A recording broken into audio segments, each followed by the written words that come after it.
नमस्कार, मी इक्बाल रेठरेकर. सकलममध्ये आपलं स्वागत आहे. आपण जो हा गोंधळ पाहत आहात, हा आहे नवनिर्वाचित सभागृहातील नगरसेवकांचा गोंधळ. कोण शड्डू ठोकतोय तर कोण आव्हानाची भाषा करत आहे. शड्डू ठोकणे म्हणजे एक हात छातीवर ठेवून दुसरा हात दंडावर आदळून केवळ मोठा आवाज करणे नव्हे, तर मल्लविद्येमध्ये शड्डू ठोकणे म्हणजे प्रतिस्पर्ध्याला कुस्तीच्या भाषेत आव्हान देणे. शड्डू ठोकण्यामध्ये शक्तीचा व ताकदीचा आत्मविश्वास असतो.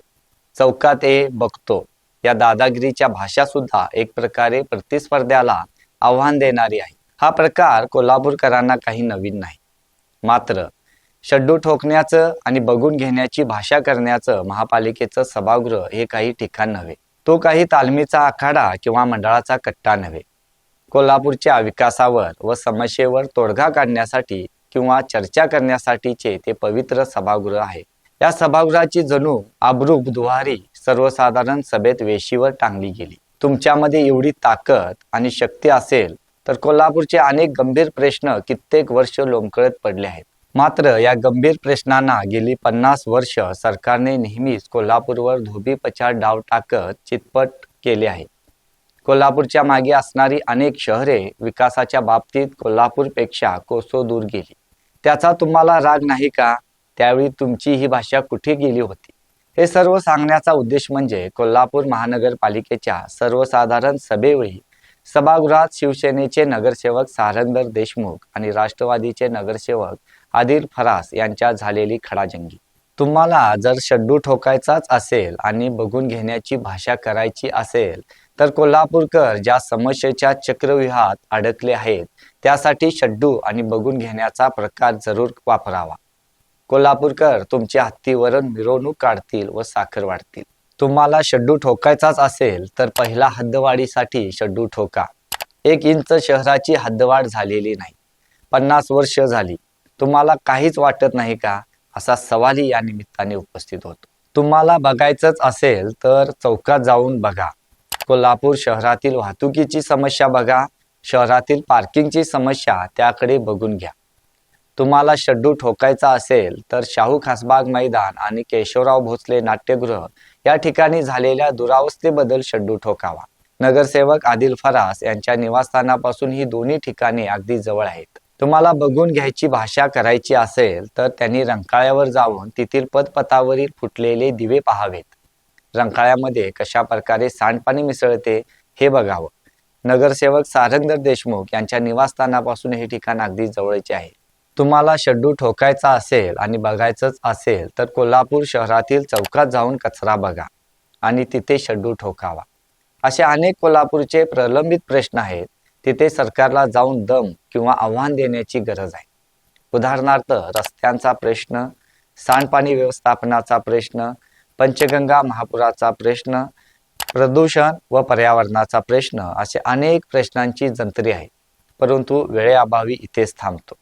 हे सर्व सांगण्याचं कारण म्हणजे सभागृहात उपस्थित झालेल्या पाण्याच्या विषयावरून देशमुख आणि फरास यांच्यातील वाद वैयक्तिक स्तरावर पोहोचला आणि यावेळी एकमेकांना बघून घेण्याची भाषा करत चौकात बघतो असा दम देखील देण्यात आला. यावेळी नगरसेवक आदिल फरास यांनी शड्डू मारत सारंगधर देशमुख यांना खुलं आव्हान दिलं. त्यामुळं महापालिका सभागृहाचा अक्षरशः आखाडा बनला होता. अनुभवी नगरसेवक मौन बाळगून होते तर महापौर व आयुक्त हातबल झालेले दिसले.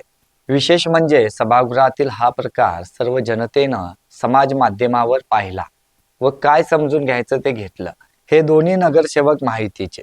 मात्र माहितीमधीलच या दोघा नगरसेवकांच्या मध्ये झालेल्या या खडाजंगीमुळे हे नगरसेवक कोल्हापूरचा कसा विकास करणार असा प्रश्न पडला आहे.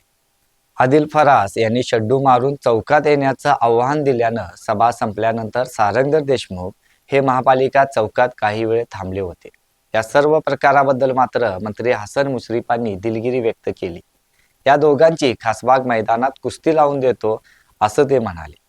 सभागृहाचं भान राखा असा दमच हसन मुश्रीफ यांनी आपल्या वक्तव्यातून दिला. मात्र या दोघांच्या मधील वाद इतका टोकाला का गेला?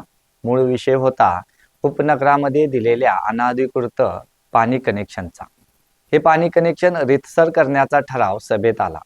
त्यानंतर यावरून दोघांची जुंपली हे खरे आहे. मात्र त्यामागे खरा राग होता तो महापालिकेतील सत्ताकारांचा. कोल्हापूर महानगरपालिकेवर महायुतीची सत्ता आल्यानंतर महापौर पद भाजपच्या वाट्याला आले. 4 नगरसेवक असलेल्या राष्ट्रवादीला किमान सत्तेत वाटा मिळावा अशी अपेक्षा होती. त्यासाठी राष्ट्रवादीने परिवहन समिती सभापती पदाची मागणी केली होती. त्यासाठी महिला व बालकल्याण समितीच्या सदस्या मानसी लोळगे यांनी या समितीचा राजीनामा देत त्यांची परिवहन समितीमध्ये सदस्य म्हणून निवड करण्यात आली होती. मात्र शिवसेनेचे गटनेते सारंगर देशमुख यांनी परिवहन समिती सभापतीपद राष्ट्रवादीला देण्याला अंतर्गत विरोध केल्याचंही बोललं जात आहे. काही दिवसापूर्वी महापौर निकम यांनी महापालिकेमध्ये बोलवलेल्या बैठकीवेळी देखील देशमुख आणि फरास यांच्यात जोरदार वादावादीचा प्रकार घडला होता. त्यावेळीपासून या दोघांच्यामध्ये अंतर्गत धुसफूस सुरू आहे. त्याचे पडसाद बुधवारी झालेल्या सर्वसाधारण सभेत उमटल्याचंही बोलले जात आहे. जनतेनं मोठ्या अपेक्षेनं नगरसेवकांना निवडून दिलेलं असतं. शहराचा विकास व्हावा अशी अपेक्षाही शहरवासियांच्याकडून असते.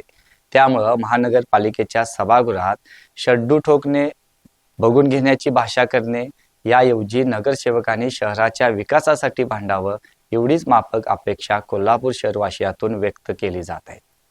धन्यवाद.